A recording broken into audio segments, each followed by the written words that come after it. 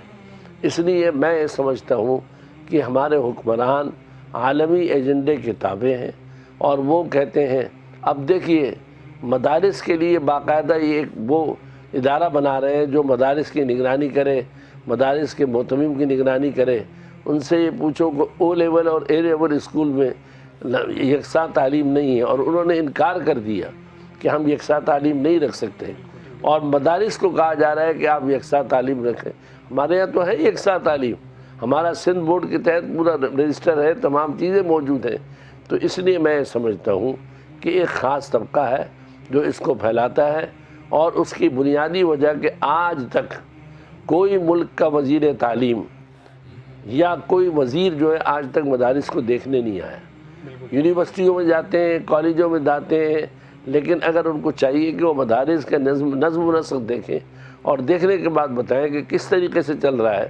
ہم نے اپنے وزیر تعلیم جو ہیں ان کو دعوت دی کئی مرتبہ کہ آپ آئیں، ہمارا نظام تعلیم دیکھیں، ہمیں بتائیں کہ ہمارے اندر کیا کمیاں ہیں۔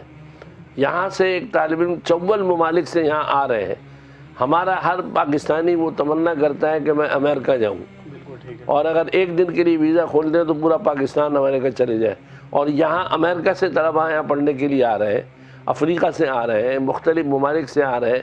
آخر انہوں نے کوئی چیز تو دیکھی ہے، انہوں نے یہ دیکھا ہے کہ یہاں پر جو ہے طالب علم کو ادب، احترام، والدین کے حقوق، اساتذہ کے حقوق یہ سکھائے جاتے ہیں۔ تو دراصل یہ ایک عالمی ایجنڈا ہے، اور یہ شور کرتے ہیں، اس بنا پر ان کو پیسہ بھی ملتا ہے، اس بنا پر کہ جی ہم مدارس کی اصلاحات کر رہے ہیں۔ دہشت گردی اور فرقہ واریت کے حوالے سے جب بھی گفتگو ہوتی ہے تو مدارس کا نام بار بار لیا جاتا ہے۔ آپ کیا سمجھتے ہیں کہ یہ بھی ایک سازش کا حصہ ہے، یا اس میں کہیں کوئی حقیقت تھی اور اب اس کے اوپر اوور کم کر لیا گیا ہے؟ دیکھیں، دہشت گردی کا جہاں تک تعلق ہے اس کو مدارس اور مذہب سے نہ جوڑا جائے۔ JHQ کا واقعہ ہوا، یہاں پر کراچی میں واقعہ ہوا، جتنے بھی واقعات ہوئے ہیں سب یونیورسٹی کے طلباء تھے۔ ٹھیک۔ آرمی اسکول پر جو واقعہ ہوا اس کے اندر کون تھا؟ اسکول اور کالج کے طلباء تھے۔ تو یہ کہنا کہ مدارس دہشت گردی ہیں، اگر ممکن ہے کہ مدرسے کا کوئی طالب علم پایا جائے تو اس کا تعلق مدارس سے نہیں، اس شخصیت سے جس نے کی ہے، اور ہر جگہ ہوتا ہے۔ اب یونیورسٹی کے اندر اگر کوئی طالب علم نکلا اور اس نے آ کر ایک بس کو اڑا دیا اور اتنے آدمی مار دیے، تو اس سے کیا یونیورسٹی بدنام ہوتی ہے؟ کبھی بھی نہیں کہتے آپ کہ جی کہ کراچی یونیورسٹی کو بند کیا جائے کہ یہاں پر دہشت گردی ہو رہی ہے، اور اگر مدرسے کا نام آ جائے تو کہتے ہیں تمام مدرسوں کو بند کر دیا جائے۔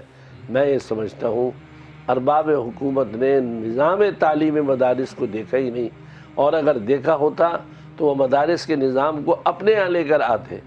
ہمیں یہ کہتے ہیں کہ ہمارے اساتذہ لو، ہم کہتے ہیں دو اپنے اساتذہ، دو ہمارے بھی لے لو، ٹھیک، تاکہ پتہ چلے کہ ہمارا نظام تعلیم کیسا ہے۔ تو اس لیے میں سمجھتا ہوں دہشت گردی کا مدارس سے کوئی تعلق نہیں ہے۔ یہ انفرادی طور پر اگر کسی نے کیا ہے تو وہ انفرادی اس کا عمل ہے۔ یہاں 54 ممالک والے اپنے بچوں کو بھیج رہے ہیں، اگر یہ دہشت گردی کی تعلیم ہے تو لوگ مذہب دہشت گردی پھیلانے کے لیے اپنی اولاد کو بھیج رہے ہیں، اپنی اولادوں کو، اور اس کے باوجود حکومت نے مدارس کے ویزوں پر پابندی لگائی ہوئی ہے۔ کرکٹر پر پابندی نہیں ہے، گویوں پر پابندی نہیں ہے، گانا گانے والوں کو ویزا مل جاتا ہے، ہر ایک کو مل جاتا ہے، نہیں ملتا دینی تعلیم کے لیے نہیں ملتا ویزا۔ اس لیے میں سمجھتا ہوں کہ اس میں ہمارے ارباب حکومت کا قصور ہے۔ ان کو چاہیے کہ وہ انصاف سے دونوں آنکھیں کھول کر دیکھیں۔ اپنے وزیر داخلہ کا بیان دیکھ لیں جو کہہ رہا ہے کہ سب سے زیادہ کالج اور یونیورسٹیوں کے اندر جو ہے نشہ اور چیزیں کھلائی جاتی ہیں منشیات کی۔ کیا آپ نے کسی مدرسے میں بھی سنا ہے کہ وہاں پر طلباء نشہ کرتے ہوئے پکڑے گئے یا اساتذہ نے کیا ہو؟ اس لیے میں سمجھتا ہوں یہ 100% الزام غلط ہے، اور ان پر 100% میں ثابت کر سکتا ہوں صحیح ہے کہ ان تمام چیزوں میں وہ ملوث ہے۔ اچھا مفتی صاحب، یہاں بہت بڑی تعداد میں غیر ملکی طلبہ بھی ہم دیکھتے ہیں کہ اس مدرسے کے اندر ہوں، یا کراچی کے دیگر مدارس ہوں، پاکستان کے دیگر مدارس ہوں، تو پاکستان کے مدارس کے سسٹم میں ایسی کیا خاص بات ہے کہ جو غیر ملکی اقوام ہیں وہ پاکستان کے مدارس کی طرف متوجہ ہوتی ہیں؟ دیکھیں، غیر ملکی طلبہ پاکستان کی طرف اس لیے متوجہ ہوتے ہیں کہ یہاں کا معیار تعلیم دین کا اور مدارس کے مقابلے میں بہت عمدہ ہے۔ یہاں طالب علم کو صرف دینی تعلیم نہیں دی جاتی، دینی رہن سہن کا طریقہ وہ اپنے ملکوں میں، اس وقت امریکہ کے اندر ہمارے مدارس جو ہے کوئی 30-40 کام کر رہے ہیں جو یہاں سے پڑھ کر گئے۔ امریکن حکومت یہ کہتی ہے کہ آپ کے طلبہ جو آتے ہیں وہ آ کر یہاں پر اچھا کام کر رہے ہیں، اچھا بلا۔ آج تک مجھے بتائیں، ہمارے 100 سے زائد لڑکے امریکہ فارغ ہو کر گئے ہیں، کوئی ہمارا طالب علم دہشت گردی میں پکڑا گیا، کوئی آدمی پکڑا گیا؟ کوئی نہیں پکڑا گیا، اور نہ ثابت کر سکے، لیکن ہمیں ہی دہشت گرد کہتے ہیں۔ اس کی بنیادی وجہ صرف یہی ہے کہ یہاں تعلیم و تربیت کا نظام اچھا ہے۔ انہوں نے ویزوں پر پابندی لگا دی ہے، انہوں نے ہر چیز پر پابندی لگا دی ہے۔ اپنے فارم نکالتے ہیں کہ جو محتمم صاحب ہیں وہ اپنا بھی فون نمبر دیں، اپنے بچوں کا بھی دیں اور اپنی بیٹیوں کا بھی دیں۔ کیا میں سوال کروں کراچی یونیورسٹی کے وائس چانسلر سے کہ وہ اپنی بیٹی کا نمبر دیں، اپنی بیوی کا نمبر دیں؟ یہ تمام سوالات جو کیے جا رہے ہیں، یہ صرف مقصد یہ ہے کہ مدارس کو کسی طرح ختم کیا جائے، مدارس کو تباہ کیا جائے۔ اب جب مدارس نے اصلی تعلیم اپنے یہاں رکھ لی ہے، اب ان کے پاس کیا جواز ہے اس بات کا کہ وہ کہیں کہ مدارس میں اصلی تعلیم نہیں۔ اچھا مفتی صاحب، باقی اگر یہ کہتے ہیں کہ مدارس جو ہے وہ ڈاکٹر کیوں نہیں بناتے، انجینئر کیوں نہیں بناتے، میں ان سے سوال کرتا ہوں کراچی یونیورسٹی والے ڈاکٹر کیوں نہیں بناتے؟ اور انجینئر والے ڈاکٹر، دیکھیں ہر ایک شعبہ ہوتا ہے۔ بالکل ٹھیک ہے۔ یونیورسٹی والوں کا شعبہ یہ ہے کہ وہ انجینئر بنائیں، دوسری تعلیم دیں۔ ڈاؤ میڈیکل والوں کا شعبہ یہ ہے کہ ڈاکٹر بنائیں۔ اب مدارس کو یہ کہا جائے کہ ڈاکٹر کیوں نہیں بناتے، میں ان سے سوال کرتا ہوں کہ ڈاؤ میڈیکل والے مولوی کیوں نہیں بناتے اور دوسرے کو نہیں بنا؟ تو ہر ایک کا اپنا شعبہ ہے، وہ اپنے شعبے میں کام کر رہے ہیں، دنیاوی اعتبار سے مختلف شعبوں میں کام کیا جا رہا ہے۔ تو مدارس پر یہ پابندی لگانا کہ مدارس جو ہے وہ یہ کریں وہ کریں، یہ میں کہتا ہوں فضول سی بات ہے۔ مدارس کا ایک ہی مقصد ہے، وہ مقصد ہے کہ اللہ کی کتاب کو اور حضور صلی اللہ علیہ وسلم کے طریقے کو دنیا کے اندر پھیلانا۔ اس مقصد میں ہم کامیاب جا رہے ہیں۔ ہمارا ایک طالب علم جاتا ہے تو وہ سفیر ہوتا ہے پاکستان کا۔ بالکل ٹھیک۔ ابھی پچھلے دنوں کے اندر امریکہ کے اندر امریکن سفیر کو پاکستانی تقریب رکھی، تو اس میں جو ہے امریکن سفیر کو بلایا اور کسی کو نہیں بلایا، تو لوگوں نے کہا اور بھی بہت سارے لوگ ہیں، آپ سری لنکا میں تقریب تھی تو انہوں نے کہا اور ملک کے ان کو کیوں نہیں بلایا؟ انہوں نے کہا ہم نے اس لیے بلایا کہ پاکستان کے سفیر کو، کہ پاکستان کے سفیر نے پاکستان کا یہ احسان ہے کہ ہم وہاں پڑھ کر آئے اور ہم نے تربیت وہاں حاصل کی، اس لیے ہم نے پاکستانی سفیر کو بلایا۔ تو پاکستان کا ایک طالب علم پاکستان سے پڑھ کر جاتا ہے، وہ ہمارے سفیر سے زیادہ کام کرتا ہے، وہ مسجد میں امام ہوتا ہے، اس کے پیچھے ہزاروں لوگ نماز پڑھتے ہیں، ہزاروں لوگ اس سے فتوے معلوم کرتے ہیں۔ اس لیے میں سمجھتا ہوں یہ بالکل الزام ہے اور ثابت نہیں کر سکیں گے کہ مدارس میں دہشت گردی۔ اچھا، عصری علوم جو ہے اس کو کس طریقے سے مدارس کے جو نصاب ہے اس کے ساتھ ہم آہنگ کیا جا رہا ہے کہ عصری علوم بھی جو ہے وہ مدارس سے فارغ التحصیل طلبہ تک اسی حساب سے پہنچے کہ جس کی معاشرے میں آگے چلنے کی ضرورت ہوتی ہے؟ مدارس نے کر لیا، اب ہمارے یہاں دیکھ لیں، پرائمری سے لگا کر میٹرک تک، میٹرک سے لگا کر انٹر تک، اور آگے بی اے اور سب۔ ہمارے بہت سے طلبہ ایسے ہیں جو کراچی یونیورسٹی سے پی ایچ ڈی کر رہے ہیں، ایم اے کر رہے ہیں۔ تو یہ بات نہیں ہے۔ اور یہ جو فائنانس کے نظام ہے اسلامیات کا، یہ جو چل رہا ہے آج کل تمام بینکوں میں اسلامی نہیں، وہ آ رہا ہے، وہ مدارس سے آ رہا ہے، یونیورسٹیاں تو نہیں سکھا رہی، کالج تو نہیں سکھا رہے۔ اس لیے میں سمجھتا ہوں کہ مدارس نے اپنا پورا کام کیا ہے اور کر رہے ہیں، اور آپ اپنی آنکھوں سے دیکھیں اور اپنے قومی اسمبلی کے وزراء کو بھی دکھائیں کہ تم آ کر دیکھو تو صحیح کہ کیا کام ہو رہا ہے۔ بغیر دیکھے ایسی تیر مار دینا کہ یہ ہو رہا ہے مدارس میں دہشت گرد پیدا ہو۔ اچھا اگر ہے تو لائیں، بتائیں، دکھاتے کیوں نہیں؟ بالکل ٹھیک ہے۔